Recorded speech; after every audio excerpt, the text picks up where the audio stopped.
Baby Driver is the latest movie from acclaimed director Edgar Wright, but was this project worth abandoning Marvel for? I'm Mike. And I'm Darren. And this is PopScorn.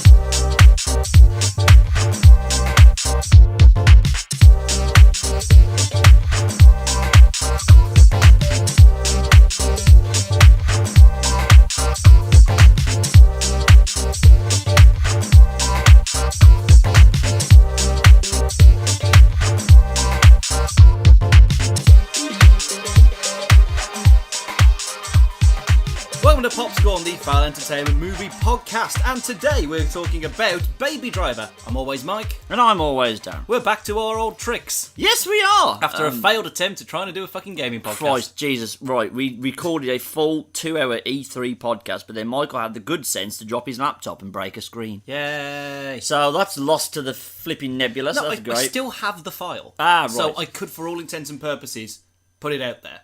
If you want us to... But it's a month late. That's what I'm saying. We've no longer got hot takes. But if you want to hear our E3 one, we'll happily put it... We could probably put it as bonus material at the end of the year. As like a lost episode like Warcraft last year. I think I still take it out now. But I'm thinking about starting to put these things up on YouTube because more and more podcasts are going on YouTube now. I think maybe that's a step we need to take. So... hopefully. Great that we're having this business conversation on a podcast, obviously. Michael. Well, you know what I mean. Yeah, look out for that. It's probably going to be a thing. I just need to make like a video graphic. I'll sort it out, Darren. Don't worry. But until then, SoundCloud, yay. Yay! Baby Driver, let's talk business, shall we? Let's talk business. Let's get down to business. Because I thought that my main reason for going to watch this, I don't think I would have watched it if it weren't for Edgar Wright. No, I don't think anybody really would have. I mean, I like the concept. Yeah. Without knowing this was an Edgar Wright movie, the concept seems fairly okay. A movie that you'd check out maybe on DVD. Maybe if you had somebody who was super into heist movies, you'd be on board. But we all know the main draw is the fact that Edgar Wright's name is on this movie. Because he's one of few, like, kind of starring directors that's around anymore that aren't just like hired guns. Like, you've only really got Spielberg of that, and Christopher Nolan left of that kind of thing, and Edgar Wright really fits into that category. And like I said, otherwise I don't think I would have gone and watched it unless someone had really appealed to media nerd Darren. Of like, which is Edgar Wright, I would say. Which is Edgar Wright, he knows how to, twist my buttons. So putting it, the real emphasis here was the big focus on music and it being very much a part of the storytelling. And that's a very hard job to pull off. Apparently I read an interview where Quentin Tarantino almost begged Edgar Wright not to do it because he's like, I've tried to have specific songs in mind for just one scene, and if they can't get the rights for them or something falls through, then you're screwed. That was for one scene in a Quentin Tarantino movie, not the entirety of a goddamn Edgar Wright movie. And yeah, he hasn't really done that many movies, so he's clearly taken his time over his projects. Which is fair enough. His last movie would have been... Scott Pilgrim. That wasn't his last movie, surely. That was his last movie. Because it would have been Ant-Man, but then obviously he jumped ship on that like 2 weeks before it started, and they shipped in someone else, Peyton Reed. And yeah, I genuinely do think this is his first one since Scott Pilgrim, so that's a hiatus of 5 years. I think maybe it's his first writer-director credit since Scott Pilgrim, for definite. But I feel like we're forgetting a movie that I'm gonna double check. Oh yeah, we were trying to stop this whole checking during the show and having all the facts up. Now that Michael's called my bluff, I now have to go and check. But I'm pretty sure we're about to find out that I'm very confident. Oh, we forgot completely about The World's End. Whoops-a-doodle! Oh yeah, that as people say, it's the lesser light of the Cornetto trilogy, not us. Well, okay, yeah. So we've had what, but still, so in the space of 7 years, where we've had 20 Michael Bay movies and probably even 5 Spielberg movies, we've had 2 Edgar Wright movies, and that's quite a big thing. So anticipation was high for this one. Yeah. I feel we're going to have a difference of opinion, though. I feel we are about to have a difference of opinion. I'll let you open the fire, Michael. This is not my favourite Edgar Wright movie. Right. But I think on a filmmaking standpoint, on the technicality, it might be his best. Right. I take it you didn't like it. It's not that I didn't like it. I'll paraphrase it with that. And you're right, the media nerd Darren was having a goddamn, party. Because I'll say, the second sequence, the one shot, I mean, there was a very clear cut in that. A very, very clear cut. But most of it was just crisp. It was so good. I mean, we'll get into the minutiae in a minute, but there was so many things he was doing that I was just, a doff of the cap was earned. But I think overall, I don't think... It's not that I didn't like it. It was a very middling, average movie for me in a lot of other aspects of it. I think narratively it gets a bit confused about halfway through all the way up to the end. Character motivations all over the goddamn shop. And I think if it wasn't for its unique selling point of the soundtrack kind of being so intertwined with everything, I think I would have actually disliked it. That was the saving grace for me, instead of being like a kind of Achilles heel. It really works, but unfortunately the movie around it isn't up to the same standards. Yeah, but on a technical standpoint, would you agree or disagree that this is his best movie on a filmmaking level? If I know it seems bad to throw the baby out with the bathwater and say forget the plot, look at what's presented. I think technically, this is his, as a craft, I think this is his best effort. Well, I think it just... As much as I love Scott Pilgrim, that's still my favourite Edgar Wright movie. You like Scott Pilgrim more than Shaun of the Dead and Hot Fuzz? Yep.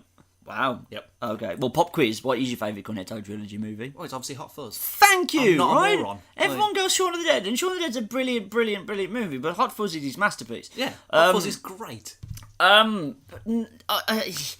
This is the thing, because he's such a good director at kind of weaving that stuff in anyway, so like all the, the Shaun of the Dead and Hot Fuzz stuff where they predict the rest of the movie in like the first or second scene. Yeah. That type of stuff. He's always been a very tricksy director. He's a cute guy in terms of getting this stuff in there. Maybe this is his most ambitious project, but I don't necessarily mean that's the best. He pulls it off, so very well done for that. But again, I think you have to take it as a whole.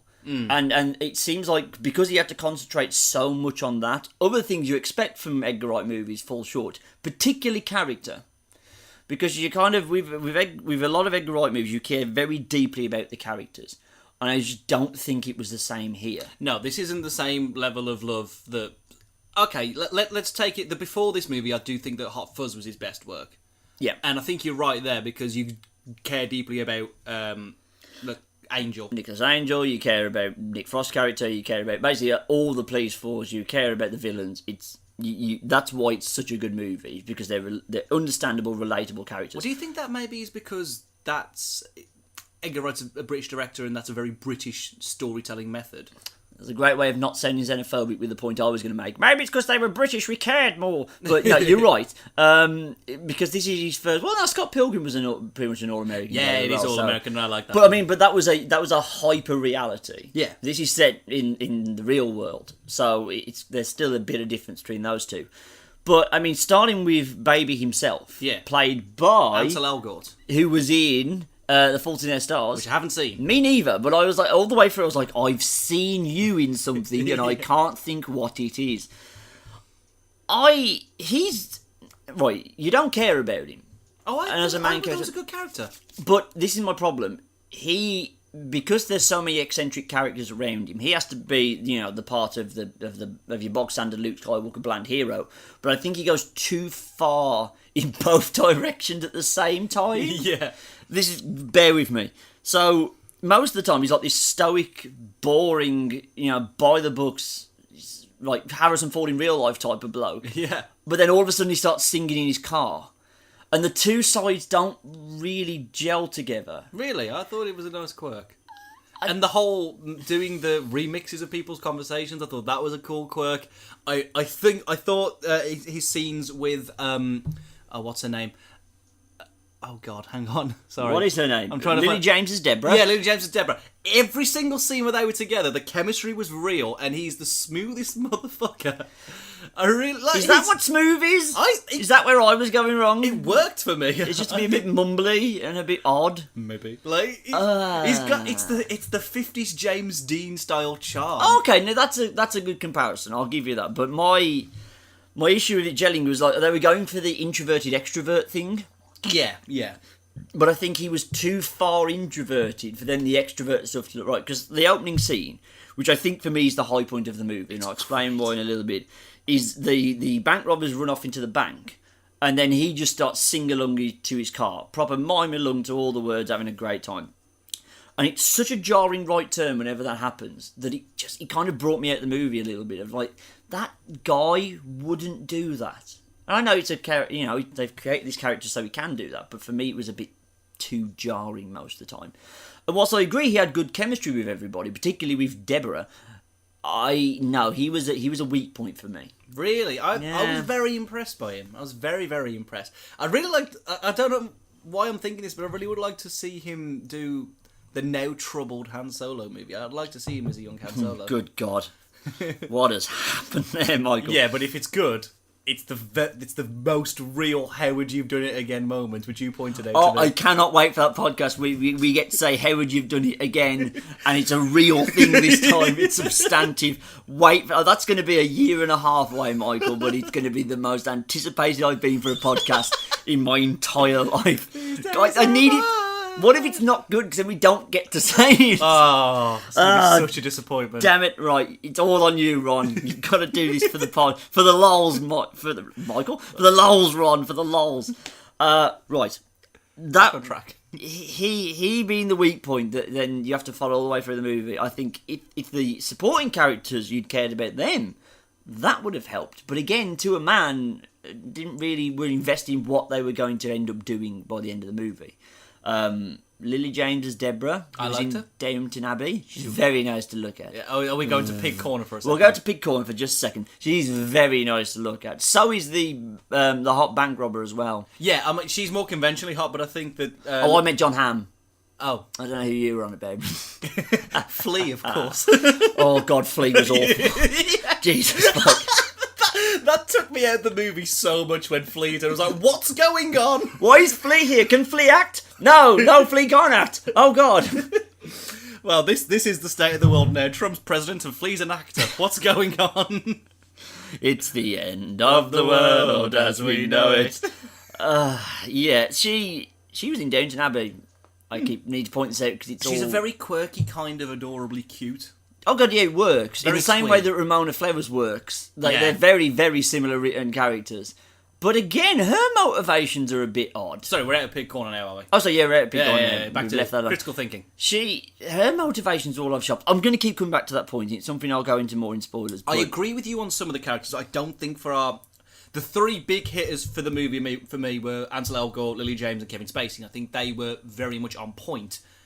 When we come to talk about John Hamm and a couple of others, then that's when I start having problems. But your main trifecta, I think, were really, really good. Well, I'm going to have to talk to you about Kevin Spacey. Okay. He was just doing bog standard Kevin Spacey stuff. That's fine. When there's one scene, basically he's the head honcho of the heist guy. He's the kingpin done it all together. Yeah. There is one scene where he's at his absolute Spaceyest, where it's fantastic. It's the one at the restaurant. Yes, that's great. That is a great piece of acting. Other than that, I'm not going to say he was phoning it in, but it didn't really feel like his heart was in it. Yeah, but I think... It felt like those Harrison Ford movies where you can tell Harrison's just turning up for the paycheck. Oh, right. Like he wasn't really there for me, other than just giving your most baseline Kevin Spacey performance that he can do, which is still good because he's still Kevin Spacey. He's really great. So, like, a baseline Kevin Spacey is still better than most things in this world. So, I didn't really see it as a problem. Like I said, the scene in the restaurant, which is about, a third into the movie? Something like that? Yeah. It's definitely on the... Start of Act 2 Start of Act 2 sort of stuff, yeah. Really enjoyed it. And I think he works as not a mentor character, he's more of like a... Because he's an imprisoner of sorts, isn't he? Like, he's the bad guy, but by the end of the movie, he's not the bad guy, which is weird to me. But that's what I'm saying. There's nothing clean cut here. And I don't know... Now, it's not that I watched this at like a midnight show, and so my brain was a little out. I was wide awake and ready for good times.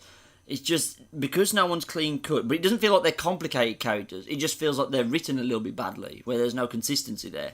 That really was a big stopping point for me. That had the action not held up its end of the bargain, might have made it even worse. Yeah. So I can do this rapid fire now. John Hamm. No, I'm with you on John Hamm. He was the best looking one. Double twist. That's a handsome man. Right. Back to Pig Corner. He's a very good looking dude. Ansel, whatever his name is, Ansel Elgort. Him. He's a good looking chap. Yeah. They're all good looking people. Well done, and then there's Flea. And then there's Flea. Poor Flea. Anyway. He's probably a multi-millionaire by now, so he's not that much sympathy. But oh well. His turn made the most sense. John Hamm's? Yes. No, I do disagree with you there. Really? His turn made the least sense. The least motivated sensible. by love and tragedy. Yeah, but like... That's the easiest thing to understand. It's very hard to discuss this without going into spoiler territory. Yeah. But there is a point in the movie where John Hamm sort of flips. I mean, he plummets rather than gracefully falls down. I'll give you that. Yeah. It's a bit sudden. But it's completely unmotivated for that to be, to put him in the position he is by the end of Act 3. It seems unmotivated to have him of that level of importance, considering, he was at the start of the movie, along with the Punisher. Who's only in one scene and then leaves. And then that happens goes a lot. Flea does that as well. He's only when in that one happened, heist. I thought that was what's going to happen. I thought this was going to be like a rotating cast of cameos, but it's like, no, John Hamm's back, guys. He's a big part of the movie. I'm like, this is weird. Please stop. Well, you want his Flea back? I mean, no. I could have done with some more gratuitous Hollywood cameos. That'd have been alright. You could have done. Jamie Foxx is unhinged. I didn't like Jamie Foxx, it must be said. Now, I know this seems a bit weird to be hating on Jamie Foxx, because everyone's been like, oh, his performance is really good. He's like, there is a point where he should have stopped, and we went far beyond that point, where I think his character overstayed the movie by about half an hour. He was quite cartoonish. Yeah. It was too much. I mean, I know this is a very cartoonish movie when you think about the physics of this world. Like I say, it's all set in the real world, but obviously there's the ungodly driving talent of Baby. Yeah. And how everything is synced up to a soundtrack on an iPod. Mm-hmm. It all works out like that, and everyone's got this incredible, impeccable skill to do what they're good at. Yeah. But even then, the level of crazy that Jamie Foxx's character, what was his name? I think it was... Bats. Bats, yeah, that was it. Was just ridiculous. Like, there's the whole scene... there's a scene in a warehouse where they have to go and try and get some guns. And I was looking at him going like, this is very much just a convenience of plot for you to be able to go mental. There's no way in hell that this would be considered a good thing other than because plot. Yeah. It's just, I don't know, I didn't enjoy him. See, you're starting to come into my way I of think thinking I am. there, I think Michael. I am. I think Hot Fuzz might take that crown back. Shall we drag it back to the good? Yeah. Because action-wise... Oh my god. Smashed it out of the park like you wouldn't believe. The opening scene in particular... I'm going to say this lightly because I need to think about it. Might be the best car chase ever. Wow. Really? It is so goddamn good. And maybe not the most intense, which is your opening scene. You're not investing in any of the characters, so there might be more, heavy hitting. I mean, I know you weren't hot on Fury Road, but does it stack up to the... But I mean, okay, but that entire thing is a goddamn car chase. You can't pick one part out of that. But I mean, in terms of like an opening scene... dash through a city. Oh, okay. It's so beautifully done. It's very slick. There's so many good camera angles, camera tricks, and just again, it's very clean. You understand what's happening at all times, even though there's a lot going on. Oh yeah, big props to whoever does the choreography and stunt work, because holy shit. Well done to the stunt drivers. That J-turn is ridiculous down the alleyway. So My God, it's beautiful. It's a shame they spaffed that one in the trailer. Because this is a problem that we need to address. Trailers are spaffing the best bits. You wait till Spider-Man. Jesus. Jeez. But yeah, we need to discuss that at some point. I think it'll be a good editorial. Thankfully, because I knew Edgar Wright was doing this and it was a car movie, I actually avoided most trailers. I didn't really see much in the theatre at all. So I think I only saw the first trailer twice, maybe. So I was thankfully spared that. I saw one trailer and I was like, oh, sweet, an Edgar Wright movie's coming out. Amazing. And then I went out of my way to avoid it. And it was fucking unavoidable. Trying to see a movie without seeing this goddamn fucking trailer. I'm like, I'm already going to see it. Please stop. I was good. I pretty much didn't see anything trailer after the first initial tease of it. So I did all right. I think Odeon just really, really bum off that movie because it's just every film. Sorry to have a little bit of a sidebar here, but I heard you didn't have the greatest of screenings. Was this or Spider-Man you didn't have? Spider-Man. Ignore that sidebar completely. We'll do that in the next podcast. Yeah. Look forward to that. So the opening car chase, great. The second heist, great. The final, it becomes more of a parkour thing at the end. Yeah. Also great. And then there's the kind of like the sumo car bit, if you know what I mean. The sumo car when bit. you see the bit in the movie, like towards the end. Oh, right. Yes, I know what you mean. All very, very well done. Whenever they can take the emphasis off the characters and turn it into a car chase movie, it's fantastic. But that's the thing. I think in elements, I think that when the emphasis is not on the car movies, I think every scene with Ansel Elgort and Lily James, as I've said, is brilliant. And I think that the romance really works. And there's a strong through line of like these very intense character relations. So there's John Hammer's buddy and what's her name? I think it's Elza Gonzalez. Elza? I think Isa. Who, this one? Yeah, Darling. Darling, yeah, she played Darling. It was very over the top, but it was a believable romantic through line.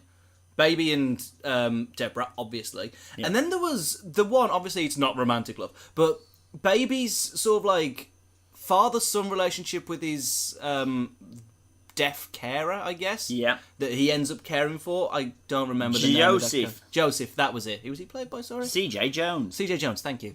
I really liked that. That was very well done. That was very, very sweet. And the whole, like, they were both able to lip read incredibly well because they shared that kind of... close proximity to each other. Yeah, that, and obviously there's the whole tinnitus and deafness thing. Yeah. Which, I don't know, this whole hindrances into powers thing, I'm very much down for, because that's the X-Men way of thinking, if you think about it. The what, sorry? Hindrances into powers. So, right, I gotcha. Yeah. Because they... Can we talk about the soundtrack now? Because I feel it's time. Yeah, it's going to be done.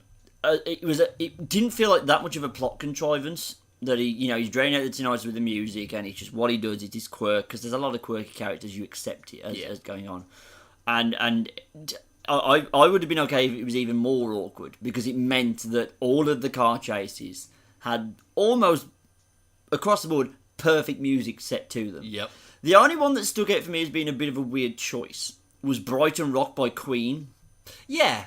And they make a big deal of that song being in the movie. Right. Now, we're both massive Queen fans, but I wouldn't say that Brighton Rock is either our favourite Queen songs. No, and I wouldn't even say it's got the best guitar work. Not even slightly. Right, so it's like that. Was that the only Queen song you could afford, but you had to have a Queen song in there, so you got Brighton Rock. You get the feeling they were trying to get Bohemian Rhapsody, right? Or something like something fast paced. Like, did Seven Seas of Rye turn you down? Seven Seas of Rye would be the best. Seven Seas of Rye would be fantastic, but no, we get Brighton Rock, and then John Hamm knows what it is. I'm like, yeah, John Hamm goes on this diatribe about sheer heart attack, and I'm like, we're getting a bit nerdy now, guys. Come on. I mean, I like Queen, but this is a bit much. And you might be going into the movie thinking it's just going to be like, the Fast and Furious soundtrack. It's really not. No. There's barely anything modern. I don't think there's anything modern, in fact. It's all old school songs. Well, we're in the... slight remixes. We're in the era of movies... Well, yeah. Movies with classic... like, current movies with classic soundtracks. Yeah. I'm very much okay with that. Oh, God, yes, there was Barry White. Yeah. But it wasn't during a car chase, which would have been the best thing, but... But oh my god, and that is probably, we're going back to the kind of technical masterpiece this movie is. The way it all lines up so very, very well. I imagine his editor had a goddamn heart attack at least 5 times during this process, because actually, you know what? I read an interview with him, and I think it was with a stunt coordinator, where he said it's actually very useful to have the song there, because they have a finite amount of time to work in. So the stunts have to be precise, and they can't afford multiple takes. They can't really on the fly change things and do all this stuff, because it has to fit into the song perfectly. So it actually removed a lot of the busy work of like, oh, we'll tie it from a slightly different position and angle of the camera. No, everything has got to be done to this blueprint. It has to be storyboarded to within an inch of its life and ran that way. And I'm glad they took the time doing that, because it works so very, very well. And outside of the car chases, I do think is the strength of this movie. It's very much in the self-made position. All the technical side of things, as I keep coming back to, is fantastic. It's just Edgar Wright's other stuff seemed to have suffered because of it. I did enjoy the fact that, because like I say, the cinematography is so on point, like moment to moment, very slick, very crisp. But it's the second sequence where he's getting coffee. And the lyrics are like... Oh, yeah. As he's walking down in the graffiti. That felt very graffiti. Scott Pilgrim. I loved that. Oh, I like Scott Pilgrim, so it fit right down there. I like that. It was very, very good. This thing, I just wish they'd taken the time and consideration to do it, because this could have been another Edgar Wright masterclass. This could have been... He would have had a perfect record with me of just like, I love intensely all of his films. But I think, and this might be slightly controversial, and we've already alluded to, I think this is a lesser movie than The World's End. Wow, really? Just because I think they have opposite problems. I think it's actually the action that lets down The World's End, whereas its character work is very strong.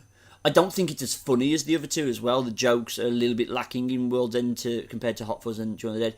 But because characters is what I chiefly go to Edgar Wright movies for, and his kind of media nerd love of lacing all this stuff in, I think that's a better movie. I enjoy that more. I look forward to seeing The World's End again.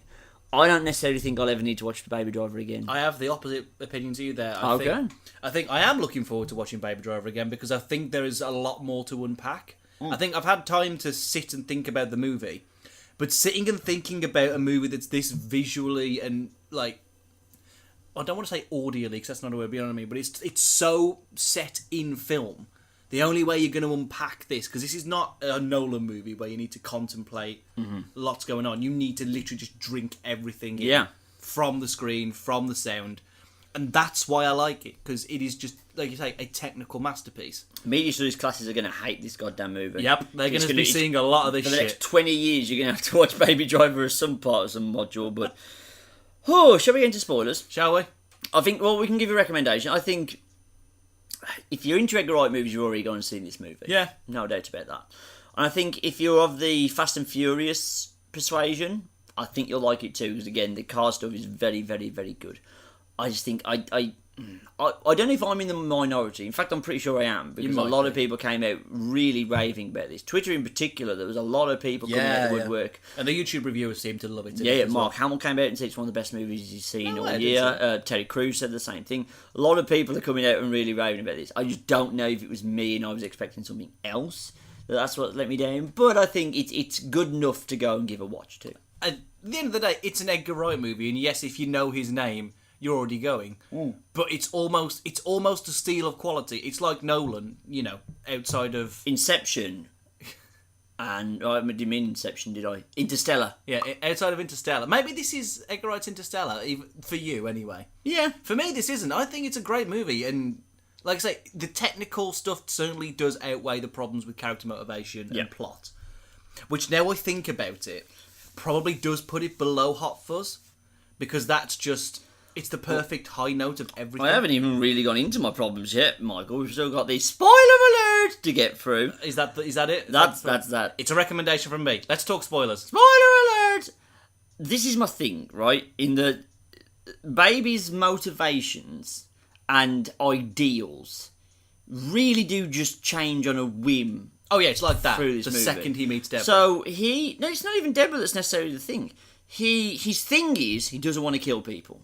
And he's big about that. He doesn't want to hurt anybody. Oh yeah, right? He doesn't want to hurt innocent people. You know, and he goes out of his way to make sure that doesn't happen quite a few times. And he looks disgusted and genuinely horrified when that does happen to people, because you know when Jamie Foxx is let loose, he tends to kill indiscriminately. Well, it's the fact that Jamie Foxx, they'd roll up to a gas station like, "Oh, I want to get a drink," and then the attendant's dead. Like, exactly. Off camera. That's what annoyed me about Jamie Foxx's character. Like, really? he's a cartoonish need to shoot people. Yeah. Like when they're in the diner and Deborah's a bit short with them, and he decides he's going to fucking shoot her. Yeah. I'm like, mate, let's all calm down. We've all had one. We've all had a drink.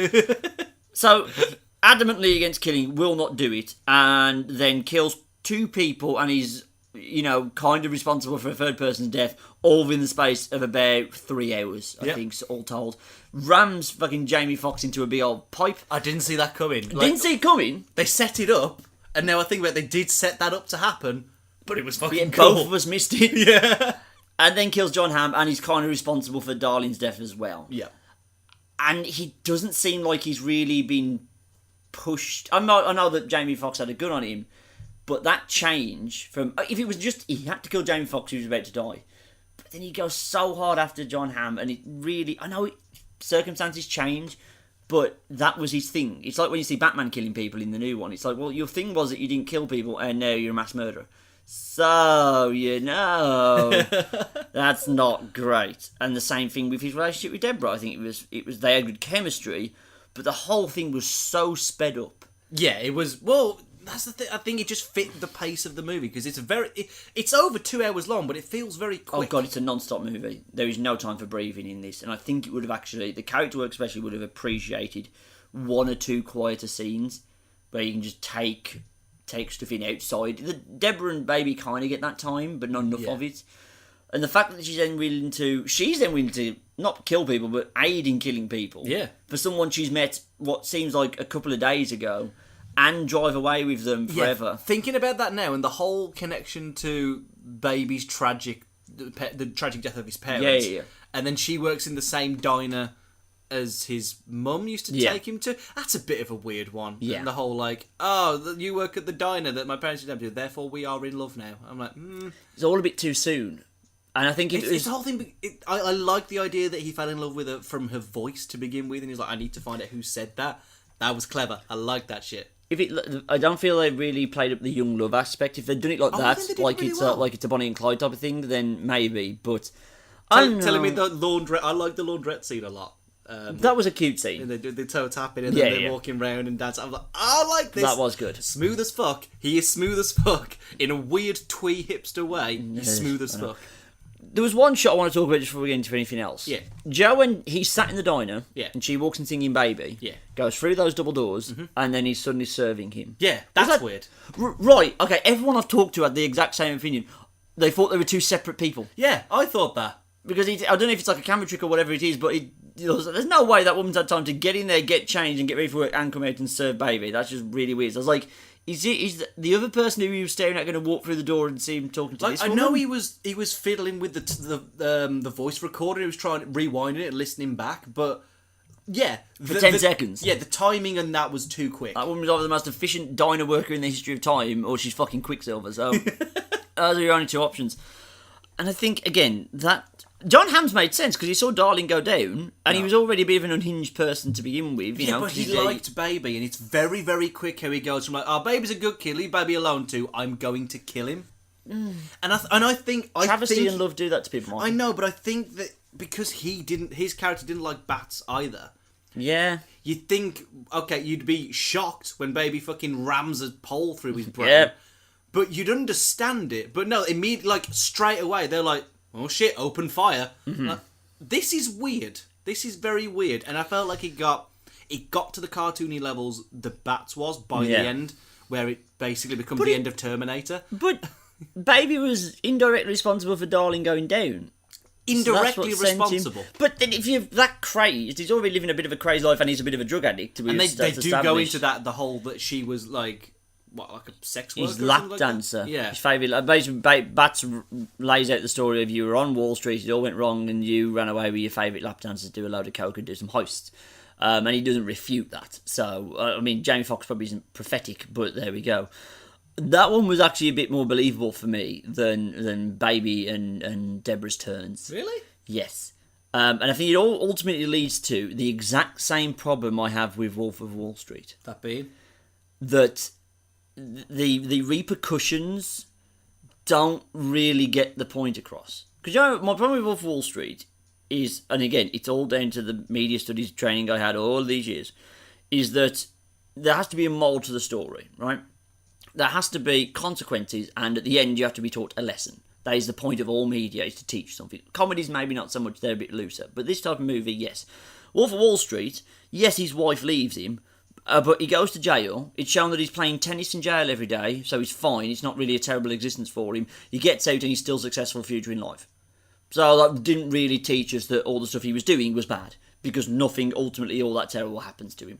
Same thing happens here. Yeah, I get kills from that people. school of thought, yes. He kills people, right? So you think, right, if he goes to jail, but they leave it like, oh, you know, Deborah's the letter that Deborah sends saying she's going to wait for him is the end. It's just him smiling in his cell and, like, you know, dancing about a little bit. That would have been fine. But the fact it seems to be he's in jail for like 3 minutes flat, and then he walks out at the end and he's back with Deborah and everything's fine, and he doesn't look like he's aged a day.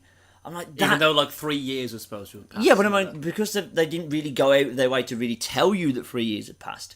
You just felt like, well, then you learnt nothing. The consequences weren't substantive enough, and that annoyed me. But I don't know, but he did his time. And really, like, he did it to get... This is the thing, right? We don't know what situation he was in to get in debt to Doc. No. That's never explained. Well, no, it was the whole thing of, like, he caught him jacking the wheels off his Mercedes. Was that not it? Was that... I thought if it was, I totally he missed it. He jacked the Doc's Mercedes, and it had gear in the trunk that was worth a lot of money, and he said, "You owe me that money now." And so wow, on I and so missed forth. that completely. Amazing. Yeah, this is Pay slowly going attention. down now. Yay! Thanks, Darren, for ruined crushing something. my dreams. Well done, everybody. But because I think Baby is a more sympathetic and relatable character than Wolf of Wall Street guy. Yeah, oh God, what's his name? Forget it. Tanner. It's really not. No. Leo in Wolf of Wall Street. Yes. Is not a relatable or sympathetic character. He's interesting, and he's an interesting character study. Yeah. It's very much a window into the life of excess. That's not what this movie is. This movie is, here is a troubled kid with these hindrances, and he finds something to work for. Mm-hmm. That's, you want to see him go to jail because he kills people. Yeah. He steals cars. He steals money. He works for bad guys. And the movie does go out of its way to say he does all this bad shit, but he's a good kid. Yeah. Because he murders people now, so he does, that was a very weird sort of dissonance there. He tells the woman not to go into the bank because they're about to rob it, but then he rams a fucking no problem big killing old... the guy. Yeah, no problem doing that to Jamie Foxx. This is what I mean about being narratively not clean. It's very muddled, and which is not what I expect from an Edgar Wright movie. They're very cut and dry most of the time. They're very weird and quirky, but I mean, the story of Scott Pilgrim is very straightforward. All of the Cornetto trilogy, very straightforward. It felt like that's what's lacking here. It lacked a little bit of the Edgar Wright polish for me that I think it really would have benefited from.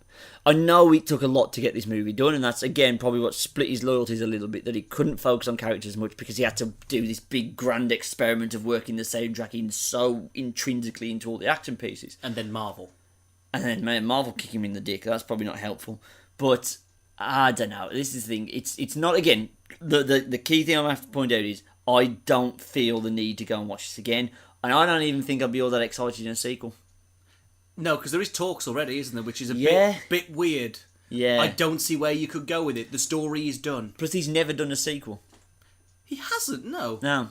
Admittedly, he's only done 5 movies, but not one of them is a sequel. They're all standalone. And he's the type of director that I want doing that. Yeah. I don't want him turfing out the same stuff. I don't want him to do any of that stuff. If he did a second Cornetto trilogy, taking on 3 different genres, I'd be all up for that. But if you came back and said we're doing Hot Fuzz 2, Shaun of the Dead 2, and At the World's End 2, that's not gonna. I'm not interested in that. Do new things. Don't get tied down by sequels. That's for Michael Bay to deal with, not you. Be my beautiful butterfly, Edgar Wright. Go free and make better movies next time. I do think it's worth a watch. I think you should definitely watch it because it is just technically, visually, and it's amazing. The soundtrack is great. And it is one of those movies that certain parts do need to seem to be believed. It's like, wow, they actually managed to find a way to film this. That's pretty rad. And I don't know whether it's worth... I think, like I said, I still think there's still more to unpack in the visual storytelling. Yeah. Because there's a lot of, like you say, he's a director that likes to put in visual cues about how the movie's going to play out, etc. and hide Easter eggs. So, because it's an Edgar Wright movie, I think it deserves a second watch. Past that, I don't know. Because Hot Fuzz is a movie you could repeat forever and not get bored of it. So, Scott Pilgrim is a movie I have seen... I think I've seen it about 10 times. I'm probably about the same. Every time that movie gets better. You have a new takeaway from that movie every time you watch it. Exactly. You pick something else up. You unpack it more. I like that. This movie doesn't have as much going for it as Scott Pilgrim does, though. Don't get me wrong. This wasn't a colossal fail like Interstellar was. No. That really... And I wasn't the biggest Inception fan. So it's put my back up against Christopher Nolan movies going forward. I mean, we're all excited for Dunkirk, but I mean, I'm still a bit... Well, you're excited for Harry Styles in the World War? Yes. Amazing. Yes, I am. David Beckham's in that movie as well. Oh, God. What could possibly go wrong? But this hasn't tarnished Edgar Wright in any way, shape or form. No, definitely Whatever not. he chooses to do next, maybe not a Baby Driver sequel, like I said, but whatever he chooses to do next, I am in. His name is still a ticket seller at the end of the God, yes. Yeah, absolutely. He's still a Spielberg, he's still a Tarantino, he's still a guy. Which is amazing because everyone thought it was going to be Simon Pegg and Nick Frost, the ticket sellers. And they're not. And it hasn't really gone. And I do like to see them in movies, but I will always watch an Edgar Wright movie. You watch Cuban Fury? I've not watched Cuban Fury. That's got a good cast as well. It's got Rashida Jones, it's got the phone jacker guy. Chris O'Dowd's in that, isn't he? Chris O'Dowd from IT Crowd. Yes. Yes, he is. He's got... oh, God damn it, from Deadwood. He's in American Gods. I don't know. We'll come back to it. No! What's his name? We can't have it. I have to know. This. Please I have to know. Jesus wept. Whilst Darren's looking that up. He was Blackbeard in Thingy. Blackbeard in Thingy? What are you talking about? It was... You're about Ian McShane? Ian McShane! Him. Yes. Okay. He's in Cuban Fury as well. Ian McShane's in Cuban Fury. Yes, he's the dance instructor. Okay then. God, that was winding me up because he's also in Game of Thrones. He's in a lot of stuff I've watched. He's in John Wick as well. He's in John Wick as well. Damn, he's in a lot of things. Yeah. Deadwood did well for him. Look away, Michael. That's the ending note. Deadwood was good for Ian McShane. Go see Baby Driver. American Gods is interesting, even though I don't know what happened. This took a tangent. What happened in American Gods, Darren? No idea. Did you watch all the episodes? Hell yes, I did.